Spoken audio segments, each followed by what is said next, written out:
Hey, what's up everyone? This is Anthony from Anthony's Customs, and for this review we are looking at the Marvel Legends Mr. Sinister figure. This is a decent figure. It's not great, but it's certainly good enough to fill the spot of Mr. Sinister in your collection. The Marvel Universe one, comparatively speaking, is much better, I think, but obviously it's not big enough, so this is what you're going to have to work with for Marvel Legends. This is an older figure. I had a viewer request it, so I figured I'd go ahead and take a look at it. He stands to the top of his head just about 7 1/4 inches, about 7 3/4 inches to the top of his cape thingy. So he's a decent sized figure, pretty tall. And he's got, I think, all unique sculpt. I don't think any parts of him have been reused or were used prior to him. Nothing looks familiar on there, so I'm pretty sure he's all unique, so that's pretty cool. There is technically kind of like a variant. It's not really a variant. When they first released him, the neck was blue, and then they realized, hey, that's not right. We need to fix that, so they changed that, and then all of them had this kind of looking neck. So if you have a blue neck one, it's just an earlier release. It's technically an error and not actually a variant, but it's still kind of cool if you like that. So there it is. As far as accessories go, he didn't come with any. He might have had a Build-A-Figure part or something like that, but he didn't actually have any accessories except for his cape, which is removable. Let's see, it's kind of tough to get it off sometimes, but you can pull it off. He does have this thing in his neck though, so that's not the best, but from the front it's alright. Aside from being good use, or being used well, I don't know. You can use his cape for customs. That's what I'm trying to get at. It makes really good straps, but if you don't want to do that, and I don't recommend it, because if you do that, then there will be less for me to buy and use.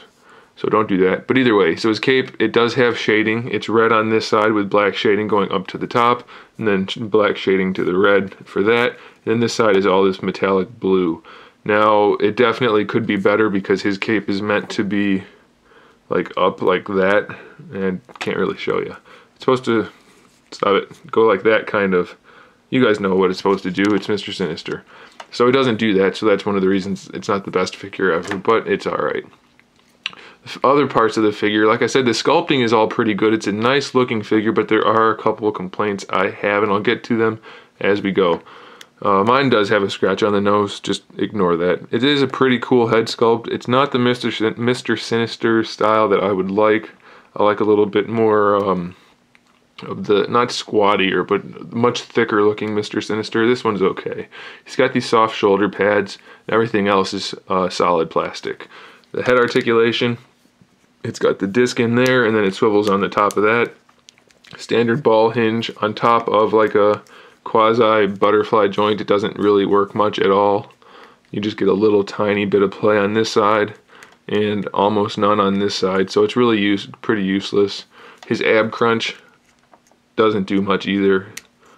It feels like there should be a catch, but there's not, and I've never had one that didn't work just like this. None of them worked any better, and I've had like maybe 50 of these guys, so that's no good. It does have a bicep swivel, double jointed elbow, and a wrist pivot, and individual finger pivots, but no wrist swivel, so that's a huge bummer for me. I don't think these finger joints are useful, and I think a wrist swivel would have been far more useful, so that's another one of the things I don't really care for. He does have a waist twist. He has Y-jointed hips, but they're, well, nope, they're T-jointed. They just don't really work that well because of the sculpt. It's been a while since I had this guy out. So due to the sculpt, his hips are a little awkward, but they are technically T-jointed ball hinges. So they technically have the full range of motion, but they are hindered by the sculpt. Thigh swivel built in, double jointed knee, shin swivel, which you know I don't like, ankle pivot, ankle rocker, and a toe pivot. So generally his articulation is pretty good. The hips are limited and the wrist doesn't have a swivel like it should, but otherwise it's pretty good. Here are my two main complaints. His proportioning, it's not technically wrong. His arms are long enough.